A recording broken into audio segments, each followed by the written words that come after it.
This video is for assignment 2.1. It is the video podcast review and response for JMC602. Starting it off, we have the Schoolhouse Rock video that talked about pronouns. So, for example, they showed a kangaroo in the beginning and they had a long name.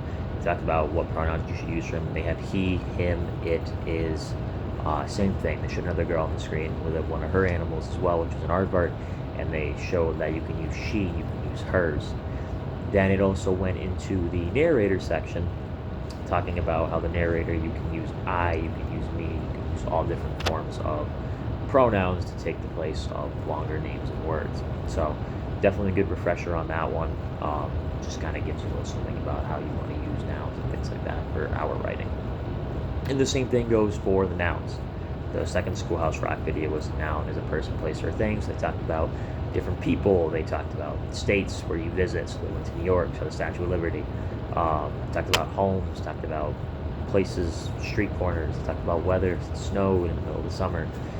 All different things like that will translate into how nouns and pronouns are put together. Lastly, they had the journalism norms are changing, which was the podcast that we had this week for Aspen Ideas. Pretty much what goes into that is they said norms in the newsroom are constantly changing. Basically going back, because this was posted in 2021, talking about the pandemic, and basically saying that you're trying to keep the public safe with the pandemic. You don't want to make it sound like it's too crazy.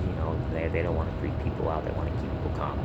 Also goes to racial reckoning. I mean, they talked about how people are being discriminated now for their race now in 2020, started around there, and it's gone through till today almost. But it's weird that it's been brought up more in the last 4 years and is in years past when it's been happening for years.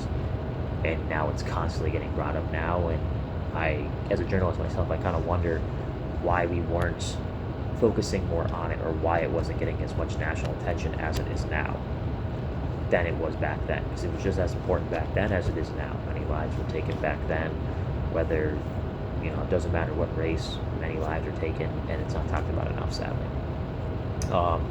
It's the same thing. One thing I think it was Eric Deggans who touched on it best, said is that there's more neutrality and objectivity in today's journalism society, so that journalists have to deal with more criticisms than what they're used to because of the power of social media.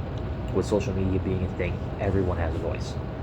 Back then journalists used to report and only certain people would, have their voice out there about certain things. So now with social media, everyone has a voice. Everyone has a say. So a lot of people might like what you have to say. A lot of people are going to dislike what you have to say. And that's now sadly a part of life. If you're a journalist, if you're pretty much working in any sort of business, or you have a head position where you have a voice, someone will find a way to judge you, and that's just how it is. But that was our assignment 2.1 video reaction for the week, and yeah, that'll wrap it up. So we're back with 3.1 for next week.